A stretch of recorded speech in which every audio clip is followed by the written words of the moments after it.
स्वस्थ सिद्धांत प्रसारण में आपका स्वागत है।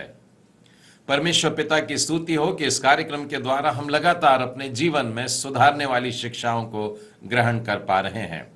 पिछले सप्ताह हम लोगों ने एक नया विषय आरंभ किया है और वो है मृत्यु।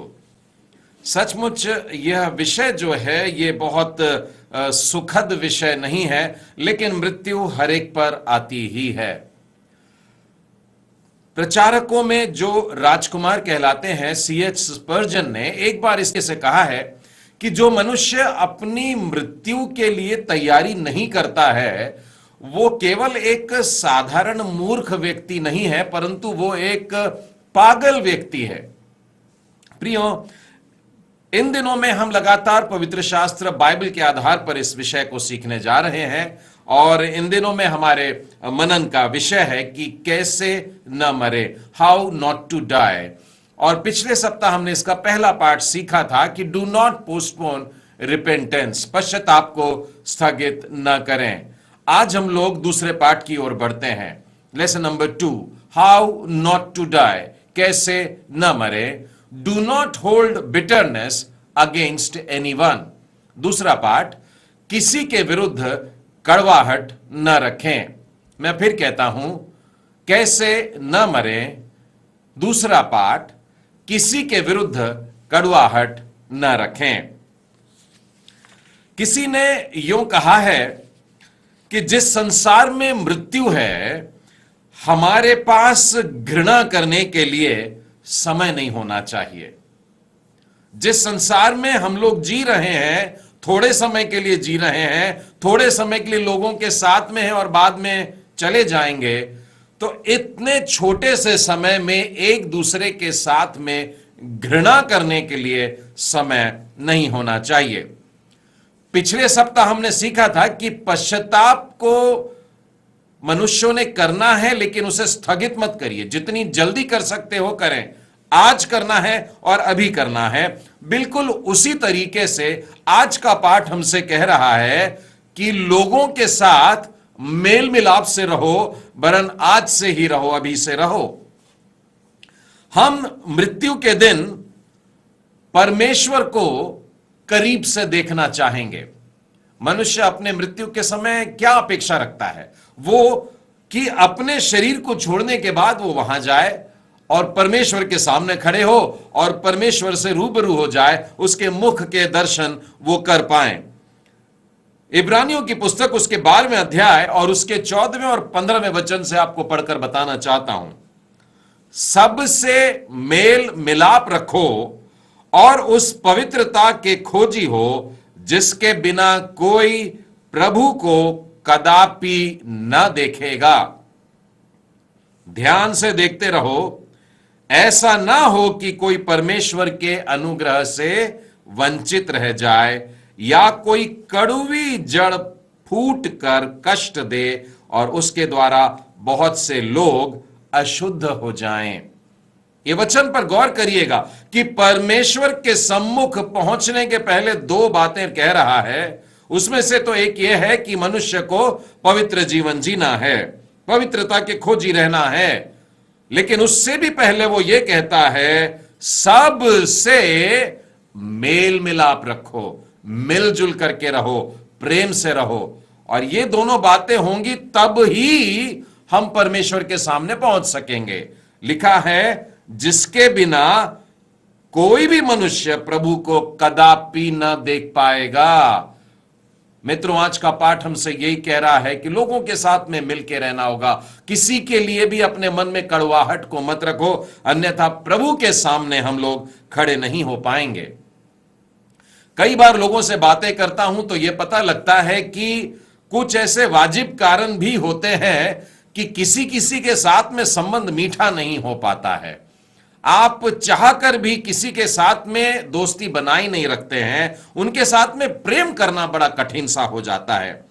परंतु प्रियो, इस सत्य की तरफ यदि आप ध्यान दें कि एक दिन हमें परमेश्वर को जाकर मुंह दिखाना है, तो क्या हम मन में ऐसी कड़वाहट जो उनके प्रति और उनके प्रति थी, ऐसी कड़वाहट लेकर के प्रभु के पास पहुंच सकेंगे? जिस वचन को हमने पढ़ा वहां लिखा है, ध्यान रखना कोई कड़वी जड़ फूटकर कष्ट न दे। हम लोग कभी कभार किसी वृक्ष को काटने के लिए ऊपर से काट देते, लेकिन जड़ में थोड़ा सा नीचे रह जाता और कभी कभी वो जड़ फूट करके पौधा बन के दिखाई दे जाती है। इसी तरह से अगर हमारे मन में कड़वाहट रह गई और हम सोच रहे हैं हम प्रभु के साथ जाके मिलेंगे, न जाने वो कड़वाहट कब निकल कर दिखाई दे और हम प्रभु के मुख के दर्शन करने से वंचित रह जाएं। प्रियो, अपने मन में किसी के भी विरुद्ध कड़वाहट को न रखें। संसार में आराधना की जो वेदी है वो वास्तव में परमेश्वर की उपस्थिति का प्रतीक है। वो परमेश्वर उस स्थान में है, ऐसा मानकर, ऐसा विश्वास रख करके हम लोग आगे वेदी के पास जाते हैं, दुआ मांगते हैं, भेंट चढ़ाते हैं। प्रियो, वास्तव में हम परमेश्वर के सम्मुख जब जाएंगे, मैं मृत्यु की बात कर रहा हूं, मानो हम परमेश्वर की वेदी के पास जाएंगे तो क्या हमें वो ग्रहण करेगा? मत्ती रचित सुसमाचार में 5वें अध्याय में आइए, प्रभु यीशु पहाड़ी उपदेश के दौरान लोगों को समझा रहे थे। 23वें और 24वें वचन में बहुत स्पष्ट रीति से लिखा है। यीशु ने कहा, यदि तू भेंट चढ़ाने के लिए वेदी के पास में आता है और भेंट चढ़ाने पर ही है और तुझे अचानक याद आता है कि तेरे भाई के मन में तेरे विरुद्ध कुछ तो भी है, कुछ रिश्तों में कड़वाहट है, तो यीशु ने कहा अपने भेंट को वेदी पे मत रख, बाजू में रख दे, वापस जा, अपने भाई से मेल मिलाप कर ले और फिर बाद में आकर अपनी भेंट को तू वेदी पे चढ़ा। तब वो ग्रहण योग्य होगी, तब वो मेरे द्वारा ग्रहण की जाएगी, अन्यथा नहीं। हम जब मनुष्यों के साथ में कड़वाहट रखते हैं, हम प्रभु की वेदी के पास में भेंट नहीं ला सकते। हम अपने आप को परमेश्वर के सम्मुख मृत्यु के बाद नहीं खड़ा कर सकेंगे अगर आज के जीवन में मैं और आप लोगों के साथ में मेल मिलाप नहीं रखते हैं, प्रेम नहीं रखते हैं, कड़वाहट भरी है मन में, हम परमेश्वर का सामने जाकर के खड़े होने के लायक नहीं होंगे। प्रियो, स्वर्ग है क्या? स्वर्ग एक ऐसा स्थान है जहां पर वे लोग पहुंचे हैं जिनको क्षमा प्राप्त हुई है और जिन्होंने दूसरों को क्षमा कर दिया। ऐसा झुंड है, ऐसे लोगों का समूह है जिनको परमेश्वर के द्वारा प्रभु यीशु में क्षमा प्राप्त हो गई और उन्होंने अपने भी अपराधियों को क्षमा कर दिया और वहां जाकर के एकत्रित हुए हैं। स्वर्ग राज्य में केवल ऐसे लोगों को प्रवेश मिलता है। अब जब परमेश्वर ने इन्हें क्षमा कर दिया तो हमें भी चाहिए कि हम भी लोगों को क्षमा करें ताकि हम प्रभु के स्वभाव के समान हो जाएं। प्रियो, यीशु ने क्रूस पर से बताइए पहला वचन क्या कहा था। 7 वचन में से पहला वचन लूका के 23वें अध्याय उसके 34वें वचन में मिलता है कि यीशु ने कहा, हे पिता, इन्हें क्षमा कर क्योंकि ये नहीं जानते कि ये क्या कर रहे हैं। यीशु ने लोगों को क्षमा किया। उसके मृत्यु के समय में भी वो लोगों को क्षमा करता जा रहा था। यीशु के स्वभाव में वो क्षमाशील स्वभाव है। वही बात हम में होनी चाहिए। मेरे साथ में आप निकालिएगा प्रेरितों के काम उसके 7वें अध्याय। यहां पर एक मनुष्य भी अपने मरते समय यही प्रार्थना कर रहा है, क्योंकि लोग अक्सर कहते हैं वो यीशु हैं, वो तो परमेश्वर के पुत्र हैं, उनके लिए संभव है। पर क्या मनुष्यों के लिए यह संभव है कि अपने सताने वालों को, अपने मारने वालों को, हमारे प्राण लेने वालों को भी हम क्षमा करें? मैं स्तिफनुस के जीवन से बताना चाह रहा हूं। स्तिफनुस पर पथराव शुरू हो गया है, उसे पत्थर पे पत्थर लगते जा रहे हैं। मैं 7वें अध्याय का 60वां वचन पढ़ रहा हूं। तब स्तिफनुस घुटने टेक कर ऊंचे शब्द से पुकारा और कहा, हे प्रभु, यह पाप उन पर मत लगा। और यह कह करके वह सो गया। वह पूरे होश में था। उसने प्रभु से बात करने के लिए अपने घुटनों को टेका और मानो अपने हाथों को उठाकर ऊपर देख रहा है, प्रभु से बातें कर रहा है, प्रभु उसको दिखाई दे रहा है और वो प्रभु से इन लोगों के लिए विनती कर रहा है जो उन्हें उठा उठा के बड़े बड़े पत्थर मार रहे थे, और चिल्लाकर कहा, जोर से कहा, अपने दिल से कहा कि हे प्रभु जी, तू ये पाप इन पर मत लगाना, मेरी हत्या का इल्जाम तू इन पर मत लगाना, मैं इनको माफ कर दे रहा हूं, यीशु तू भी इनको क्षमा कर दे प्रभु जी। इस तरीके से वो लोगों को क्षमा करता है। और बड़ा प्यारा वचन लिखा है आखिर का कि यह कह करके वो सो गया है ताकि प्रभु के दिन फिर से जागेगा और प्रभु के साथ, हम लोगों के साथ में वो दिखाई देगा। एक और उदाहरण बताना चाहूंगा, असीसी के जो संत फ्रांसिस है, 13वीं शताब्दी में ये हुए हैं। उनका कहा हुआ ये वाक्य बिल्कुल प्रसिद्ध है, विश्व प्रसिद्ध वाक्य है, और ये कहते हैं कि जब हम क्षमा करते हैं तब हमें क्षमा प्राप्त होती है। शब्दों पे गौर करना, क्षमा करने पर हमें क्षमा प्राप्त होती है, और जब हम मरते हैं तब हम अनंत जीवन की तरफ प्रवेश कर पाते हैं। प्रियो, जब हम स्वर्ग में जाएंगे, बाइबल बताती है कि एक बड़ी सी भीड़ वहां पर सिंहासन के सम्मुख खड़ी है, लेकिन यह बड़ी सी भीड़ को एक नाम भी दिया गया है। आपको मालूम है क्या नाम है? ये संतों की साधारण सभा है, और इन संतों की सभा में शामिल होने के लिए हमको आपको बुलावा है, हम उनमें जाकर के मिलने वाले हैं। सोचिए कि इन संतों की सभा में मन में कड़वाहट लेकर के क्या हम वहां पर खड़े रह पाएंगे? कभी भी नहीं। लोग अक्सर मुझसे कहते हैं कि नहीं नहीं ब्रदर, वहां तो हम लोग सब स्वर्गदूत के समान होंगे। स्वर्गदूत के समान बेशक होंगे, लेकिन एक बात याद रखिए कि हम लोग पृथ्वी पर की बातों को भूलने वाले नहीं है। लूका के 16वें अध्याय में आइए और उसके 25वें वचन में देखिए, अब्राहम उस धनवान व्यक्ति से जिसने लाजर की सुधि नहीं लिया था, उसको क्या कहता है? हे पुत्र, स्मरण कर कि तू अपने जीवन में अच्छी वस्तुएं ले चुका है, और वैसे ही लाजर बुरी वस्तुएं। स्मरण कर यानी कि स्वर्ग और नरक में पहुंचने के बाद में भी याद दिलाया जा रहा है कि याद कर जब तू पृथ्वी पर था तब तूने क्या किया। और उसको याद आ रहा होगा कि मैंने इस भिखारी की सुधि नहीं ली जो रोज मेरे दरवाजे पर आकर रोटी मांगा करता था। उसने मेल मिलाप नहीं रखा, उसने उसके लिए प्रेम नहीं रखा, उसके मन में कड़वाहट थी, वो खूब खाता था, झूठन भी गिराता था, कुत्तों को खिलाता था, लेकिन ये मनुष्य, उसको रोटी भी नसीब नहीं हुई जो दरवाजे के पास में पड़ा रहता था। प्रियो, हमें ध्यान रखना है, हम परमेश्वर के सम्मुख जाकर के खड़े होने वाले हैं। मैं एक बार फिर से आपको इब्रानियों की पुस्तक में ले चलता हूं, और उसके 12वें अध्याय में आइए और उसके 23वें और 24वें वचन में देखें क्या लिखा है। इब्रानियों 12, 23, 24। और उन पहलोठों की साधारण सभा और कलीसिया जिनके नाम स्वर्ग में लिखे हुए हैं, और सबके न्यायी परमेश्वर के पास, और सिद्ध किए हुए धर्मियों की आत्मा, और नई वाचा के मध्यस्थ यीशु, और छिड़काव के उस लहू के पास आए हो।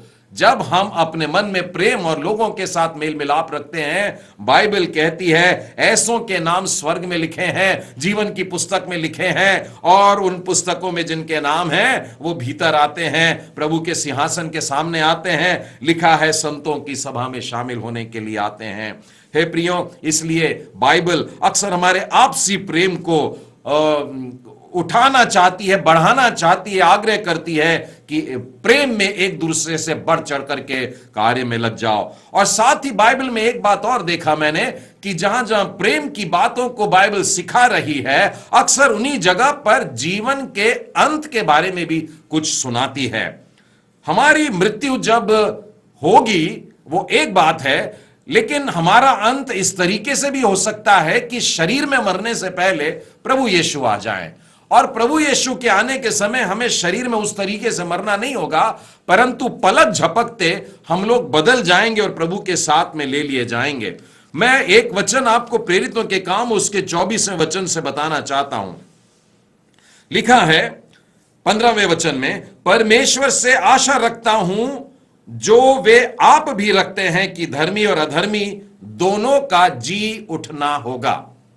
देखिए, जो सो गए हैं, चाहे अब उसमें धर्मी हो या अधर्मी हो, बाइबल कह रही है दोनों लोगों को जगाया जा रहा है, और एक को इनाम के लिए और एक को दंड के लिए। लेकिन 16वें वचन में देखिए पौलुस क्या कहते हैं, मैं आप भी यत्न करता हूं कि परमेश्वर की और मनुष्यों की ओर मेरा विवेक सदा निर्दोष रहे। इसी जीवन में हमको तैयारी करना है अपने अगले जीवन की, जो अनंत काल के लिए होगी।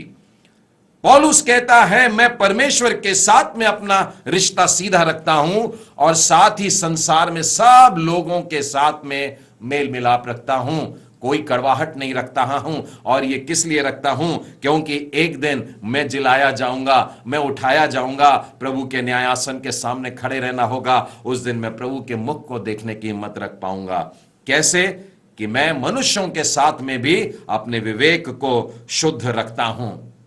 फिलिपियों के 4 अध्याय का 4 वचन शायद आपको हमेशा याद रहता होगा, प्रभु में आनंदित रहो। लेकिन इसके बाद का जो 5वां वचन है वो कहता है तुम्हारी कोमलता सब मनुष्यों पर प्रकट हो, सारे लोगों पर प्रकट हो, सबके साथ में तुम्हारी कोमलता नजर आना चाहिए, तुम्हारा प्रेम उमड़ के आना चाहिए, तुम्हारी दया उमड़ के आना चाहिए, तुम्हारी करुणा दिखाई देना चाहिए। और अगला शब्द है प्रभु निकट है, इसलिए कि प्रभु यीशु का आगमन निकट है, परमेश्वर का दिन आता है, इसलिए तुम्हारी कोमलता सब मनुष्यों पर प्रकट हो।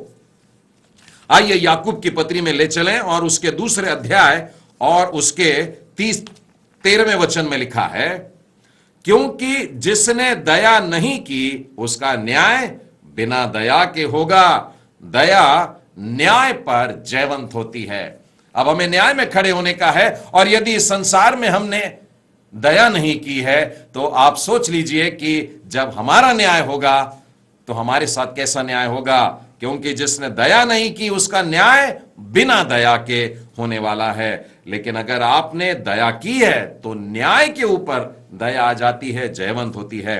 उसी तरह से याकूब के 5वें अध्याय के 9वें वचन में देखिए लिखा है, हे भाइयों एक दूसरे पर दोष न लगाओ ताकि तुम दोषी न ठहरो। उस न्याय में कोई तुमको दोषी न ठहरा दे, इसलिए आज के दिन में तुम किसी को दोषी मत ठहराना। और उसके ऊपर लिखा हुआ है क्योंकि प्रभु का आगमन निकट है। बार बार न्याय के बारे में याद दिला करके, उस जीवन के बारे में याद दिला करके, या मृत्यु के बाद की बात को याद दिला करके आज कैसे जीने का है बाइबल हमको सिखाती है कि प्रेम से रहने का है, दोष नहीं लगाने का है, दया करते रहना चाहिए। प्रियो, मैं एक और वचन आपको बताना चाहता हूं इस संबंध में। पहला यूहन्ना उसका 4 अध्याय और उसका 17वां वचन। इसी से प्रेम हम में सिद्ध हुआ कि हमें न्याय के दिन हियाव हो, क्योंकि जैसा वह है वैसे ही संसार में हम भी है। न्याय के दिन मैं हिम्मत से खड़ा रहूं, मुझे हियाव होगा सामने जाकर खड़े रहने का। यदि आज मैं यीशु के स्वभाव में ढल जाता हूं, उसका स्वभाव, उसका मन मेरे में रहे, तो मैं न्याय के दिन स्थिर रहूंगा। सबसे सामान्य दुख प्रियो जानते हो क्या होता है? मनुष्यों का यह कहना अपने मृत्यु शैया पर आकर कि काश मैंने लोगों से ज्यादा प्रेम किया होता। मैं फिर कहता हूं, बहुत से लोग मरने के पास जब आ जाते हैं तो एक बात का दुख मनाते हैं और वह कहते हैं कि काश मैंने लोगों से और ज्यादा प्यार किया होता, और ज्यादा मिलजुल करके रहा होता। आइए इसी बात की गहराई में आपको लेकर के चलता हूं और बाइबल में से प्रभु के सेवकों के जीवन में से बताता हूं। देखिए, प्रभु के सेवक होने के बाद भी कई बार मन मुटाव होता है, मतभेद होते हैं, झगड़े भी हो जाते हैं। तो बाइबल में भी ऐसी घटनाएं हैं, ये कोई असामान्य बात नहीं है। और हम यह पाते हैं कि इन्होंने अपने जीवन के अंत के समय में पहुंचकर या मृत्यु से पहले ही अपने जी को शांत किया, अपने क्रोध को शांत किया, मेल मिलाप किया और एक दूसरे के गले से लग गए। बहुत सारे उदाहरण है। पुराने नियम में पहले चलते हैं, उत्पत्ति के 32वें अध्याय में आप आइए और आपको याकूब मिलेगा। और एसाव के साथ में इसका झगड़ा था और दोनों के झगड़े के बारे में आपको मालूम है कहां शुरुआत हुई थी। लेकिन 32वें अध्याय में मैं देखता हूं तब याकूब ने अपने भाई एसाव के पास अपने आगे दूत भेजे। याकूब ने पहल की कि मैं अपने भाई से मेल मिलाप कर लूंगा। और फिर उसके बाद में जो दूत एसाव के पास में जाते हैं वे लौट कर आते हैं और मालूम है याकूब से क्या कहा? उन्होंने कहा हम तेरे भाई एसाव के पास गए थे और वह भी तुझसे भेंट करने को चला आता है। और ये मेल मिलाप के बाद मालूम है क्या घटना घटी? परमेश्वर का एक अद्भुत दर्शन उसको पनिएल के स्थान पर मिला और एक मल्ल युद्ध हुआ और उसके बाद याकूब का नाम याकूब नहीं परंतु इज़राइल बन गया। एक बहुत बड़ी आशीष मिलती है जब हम लोगों के साथ में मेल मिलाप करते हैं। प्रियो, क्या आपके अपने भाइयों के साथ में, आपके अपने रिश्तेदारों के साथ में झगड़े हैं? बाइबल आज कह रही है मेल मिलाप कर लो और परमेश्वर देखिए आपको कैसी आशीषों से भरपूर करता है। एक और उदाहरण मैं आपको बताना चाहता हूं कि उत्पत्ति के 45वें अध्याय में एक जवान दिख रहा है और वो है यूसुफ। और वो ये यूसुफ है जिसके भाइयों ने बड़ी धोखा की उसके साथ और उसके पिता को झूठ बोल दिया कि ये मर गया, उसको गड्ढे में डाला, उसको बेच डाला और वो बड़े कष्ट का जीवन जीते हुए आज वो मानो उस देश का प्रधानमंत्री बन गया, मिस्र देश में। अब जैसे ही उसको पता लगा ये मेरे भाई हैं, ये मेरे पिता के बच्चे हैं, लिखा है वो रोने लगता है। यहां पर लिखा है यूसुफ अपने आप को रोक नहीं सका और लिखा है चिल्ला चिल्ला कर के रोने लगा। और भाई लोग डर गए थे उसके, उनको लग रहा था कि अभी बहुत बड़ा दंड मिलने वाला है, ये हमको मार डालेगा और ये बहुत बड़ी पदवी पर है, राजा का दायां हाथ है, कुछ भी हो सकता है। लेकिन एक भाई, एक बच्चा देखिए किस तरीके से अपने उन भाइयों से कह रहा है तुम लोग मत पछताओ, तुम लोग ऐसा मत सोचो कि तुमने मेरे साथ में बुरा काम किया है। लेकिन वो कहता है परमेश्वर ने मुझको तुम्हारे आगे यहां पर भेज दिया ताकि तुम्हारे प्राणों को बचा लूं। तुमने नहीं किया ये काम, ये प्रभु जी ने किया है। और उन लोगों को मानो क्षमा कर दिया। कोई कड़वाहट नहीं दिखाई दे रही, कोई गुस्सा नहीं दिखाई दे रहा, उसका कोई आग बबूलापन नहीं दिख रहा है, कोई बदला लेने की इच्छा नहीं हो रही है। लेकिन बड़े शांतिदायक शब्द कह रहा है, उनके गले लगता होगा, उनको क्षमा कर दिया है और उनसे कहता है परमेश्वर ने मुझको इस तकलीफ में से निकाल करके आगे भेजा।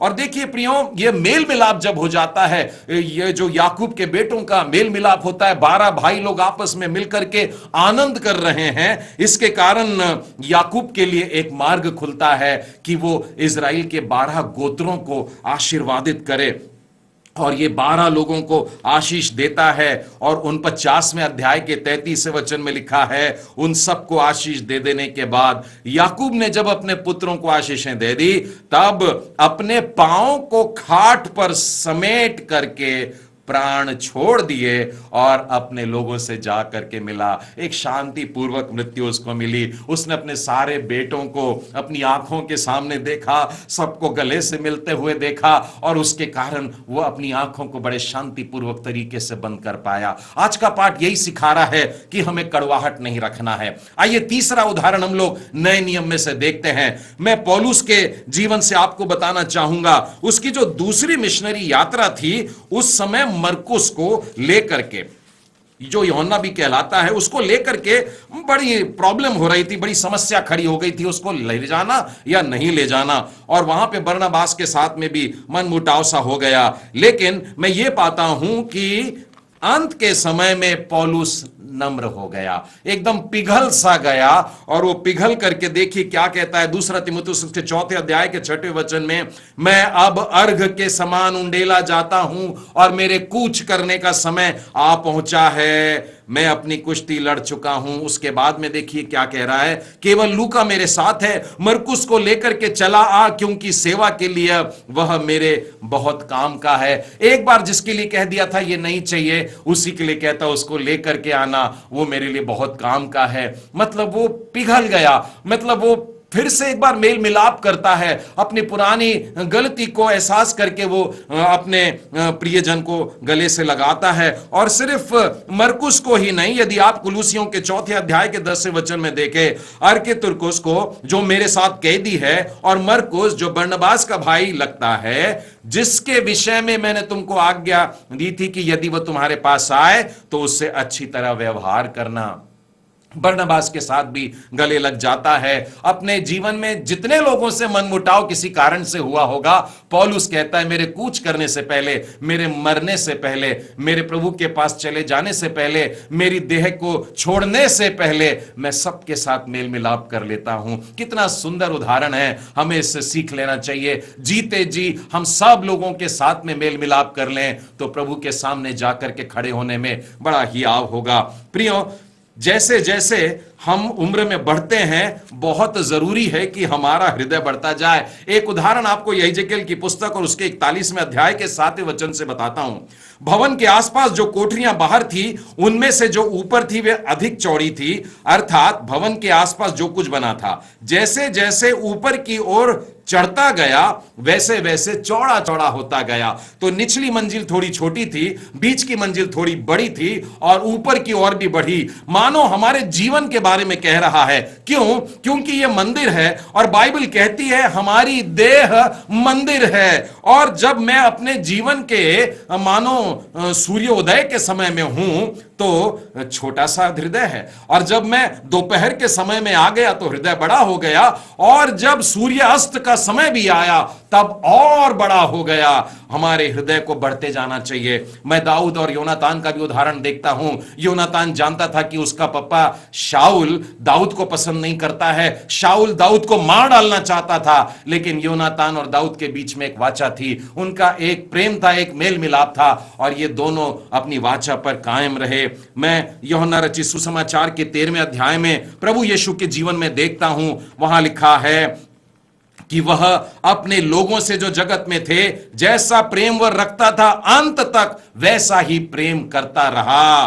प्रभु यीशु अपने शिष्यों के साथ में अंत तक प्रेम करते रहे। उन्होंने उसको दुख भी दिया, और उसके साथ में छल किया, उसके साथ में धोखेबाजी भी की, और दुख दिया, लेकिन फिर भी लिखा है अंत तक उनके साथ में प्रेम करता रहा। प्रियो, बहुत जरूरी है कि हम अपने सारे लोगों के साथ में जिनके संपर्क में हम हैं, अपने कड़वाहट की बातों को निकाल दे। बहुत सारी मन की जो बीमारियां होती हैं, वो उनमें से एक है कि वो हमको क्रोध दिलाता है, कड़वाहट दिलाता है, और फिर यही बातें हमारे शरीर में बीमारियां उत्पन्न करती हैं और मृत्यु की तरफ ढकेलती हैं। इफिसियों का 4 अध्याय और 26वां वचन कहता है कि क्रोध तो करो परंतु पाप न करो, और सूर्यास्त से पहले तुम्हारा क्रोध ठंडा पड़ जाए। हमारे जीवन का सूर्यास्त होने से पहले सारा क्रोध ठंडा पड़ जाए। हम सब लोगों के साथ में मेल मिलाप रखें। आज का पाठ हमसे यही कह रहा है, हाउ नॉट टू डाई, कैसे न मरे। Do not hold bitterness against anyone, किसी के विरुद्ध कड़वाहट न रखें। परमेश्वर पिता आप सबों को बहुत आशीष दे।